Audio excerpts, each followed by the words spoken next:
The Duterte and Marcos political blocs have been drifting apart since the heyday of Uniteam ticket in 2022, when Ferdinand Marcos Jr.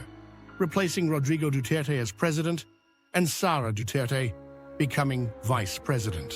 This split has occurred while the Philippines being embroiled in a territorial dispute with China over their sovereignty rights in the West Philippine Sea. The Philippines Congress is currently considering impeachment charges against President Duterte, with a poll showing 41% of respondents supporting impeachment and 35% opposing it. Last week, President Marcos has announced an executive order to remove Vice President Duterte and her father, former President Rodrigo Duterte, from the country's National Security Council.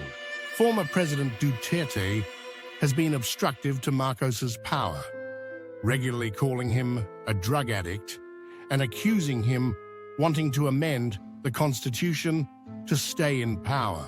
He has also called for the secession of Mindanao from the Philippines and called for a military coup to remove Marcos from office. His daughter and current Vice President Sara Duterte threatened to have President Marcos assassinated in November. The feud between the two parties supports keeping the Dutertes off of the NSC as being disruptive force and allowing Dutertes an inroad to high-level government discussions would be unadvisable. Both the US and Japan have remained focused on external threats to the Philippines, with the Japanese foreign minister set to meet with President Marcos in Manila in January to discuss China.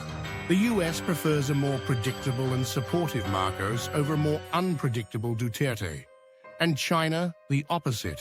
Information security and handling in the Philippines must be updated if the Philippines armed forces want more advanced US weapons and intelligence support, and the supportive Marcos could pave the way for this to happen.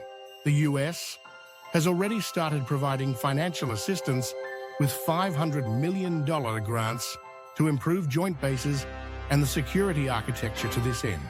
The political risk for any party to interfere in Philippine politics is significant, as intervention in internal affairs could swing the Philippine populace in one direction.